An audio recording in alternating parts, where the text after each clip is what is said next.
Former Canadian Justice Minister Jody Wilson-Raybould took the stand last week, revealing her account of the alleged pressures from inside Canadian Prime Minister Justin Trudeau's cabinet.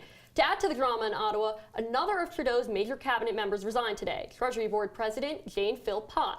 Talking Points Analyst Jack Watson returns to give us the latest in the SNC Lavalin controversy. That's right. The former Justice Minister had some pretty serious allegations in her testimony to Canadian Parliament Wednesday, and now another former central figure of Trudeau's cabinet is slated to do the same. Now, just to reiterate, SNC Lavalin is a Canadian engineering giant. They're a massive employer based in Montreal. The center of the allegation is that there was internal pressure against Wilson-Raybould to seek a deferred prosecution agreement, a DPA, or in other words, SNC Lavalin in its legal recourse against the company for alleged bribery. So back it up a little bit. So there have been several resignations from the Trudeau cabinet in the past few weeks, including Wilson-Raybould and former Chief of Staff Gerald Butts. Since then, Jody Wilson-Raybould has testified, and here's what Wilson-Raybould had to say.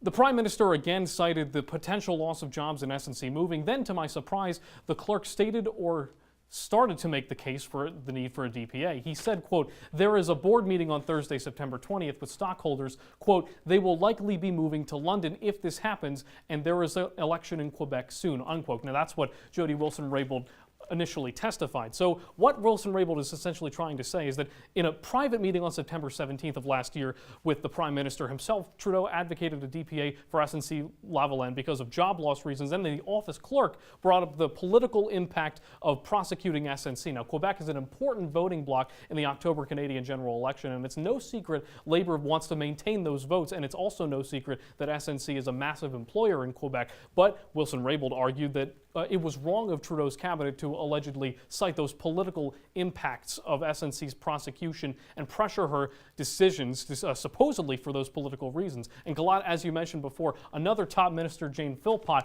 resigned today, further complicating the situation. Now, while Conservative leader Andrew Scheer is calling for Trudeau to resign and asking the Canadian police for an investigation into an obstruction of justice charge, Prime Minister Justin Trudeau is, as of now, denying any wrongdoing.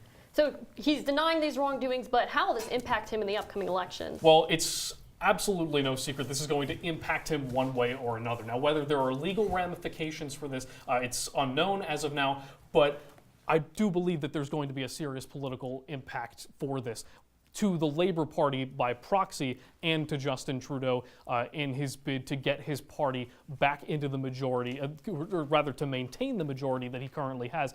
They currently have 180 seats in that Canadian Parliament. So very quickly, what can Trudeau do right now to stop the bleeding? So this testimony coming up this Wednesday for his former Chief of Staff Gerald Butts, that could reveal a lot, and the damage control that he has set up for that testimony is going to be very impactful, I think. All right. Thanks, Jack. Jack Watson, a uniquely Canadian controversy.